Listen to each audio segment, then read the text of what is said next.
Yushiro is cleaning the bookshelves when he experiences a premonition and urgently rushes to speak to Tamayo. A Kasugai crow representing Kagaya Ubuyashiki greets her. She expresses suspicion about Kagaya's intentions and worries for Yushiro. Her concerns are assuaged when the crow reassures her, stating that Yushiro is upstairs, who accidentally falls down a flight of stairs while trying to reach her.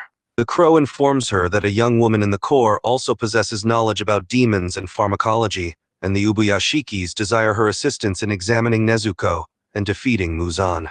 He invites Tamayo to visit the residence of the Ubuyashikis, leaving her astounded by the invitation to join the Demon Slayer Corps. The crow flies away, hopeful for a positive response from her. Yushiro enters the room to find her closing the window. He mistakenly believes they have been discovered and prepares for their escape. However, Tamayo clarifies that something significant is afoot, possibly even before Nezuko acquired immunity to the sun, as she reminisces about a particular moment in her past. Yushiro, in disbelief, listens as Tamayo announces their intention to leave the house, but not for the same reason they have previously fled. Realizing her research must be expedited, she asks for Yushiro's support and asserts that this will be the final time they relocate. Shocked by her request, Yushiro listens as Tamayo explains that they will be traveling to the headquarters of the Demon Slayer Corps. In his bed, Tanjiro reads a letter from Kagaya, addressing his well-being. The Oyakata reveals that he is no longer able to move and expresses the desire to speak with Giyu. Acknowledging the importance of unity in this critical juncture, he requests Tanjiro to relay his wishes to the water hashira. Tanjiro resolutes himself to fulfill Kagaya's request. Leaving the butterfly mansion, he encounters Aoi outside, tending to her sweeping. She inquires about his destination, and upon his response of attending hashira training, she asks if he is on his way to speak with someone. Despite Aoi's initial inability to answer, Tanjiro seeks advice on how to express to someone who isolates themselves that they are not alone. While uncertain of the correct approach, Aoi mentions that even with the best intent, she would prefer to be left alone. Tanjiro confirms his imminent departure, prompting Aoi to ask if he is meeting only one person, to which he affirms. She departs to retrieve something, leaving Tanjiro to contemplate the challenging task lying ahead. Upon her return, Aoi offers Tanjiro a bag of onigiri for himself and the person he is meeting. Tanjiro reaches Giyu's home and begins calling out from the entrance, questioning if anyone is inside.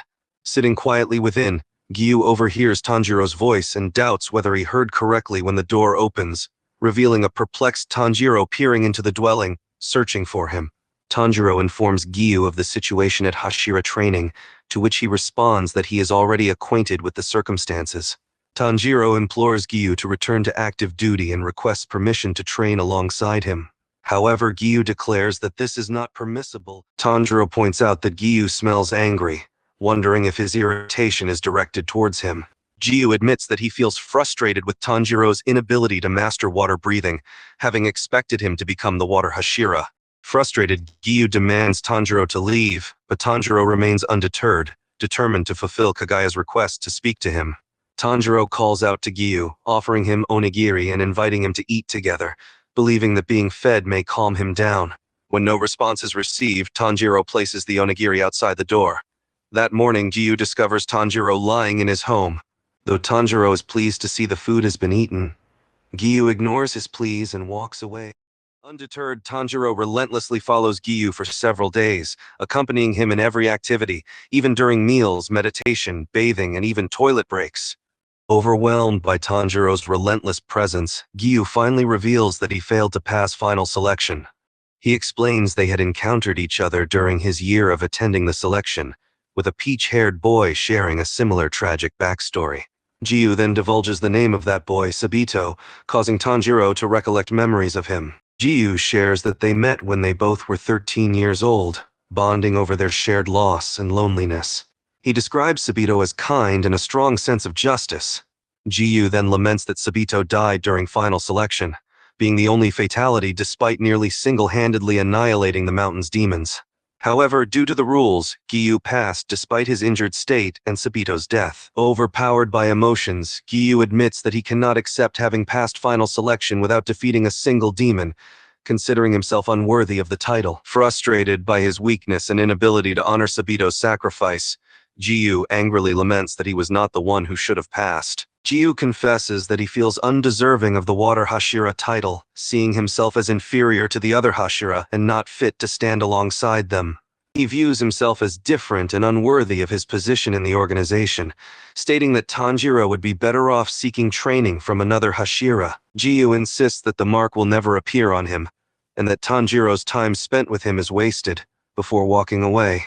Tanjiro is left tearing up as he reflects on Giyu's story, realizing he shares a similar pain of losing someone close and wishing it had been himself instead. He thinks back to his training on Mount Sagiri by Sabito's ghost, recalling that had the boy survived, he would be Giyu's age now and could have saved everyone at Mount Fujikasane on his own, unlike himself.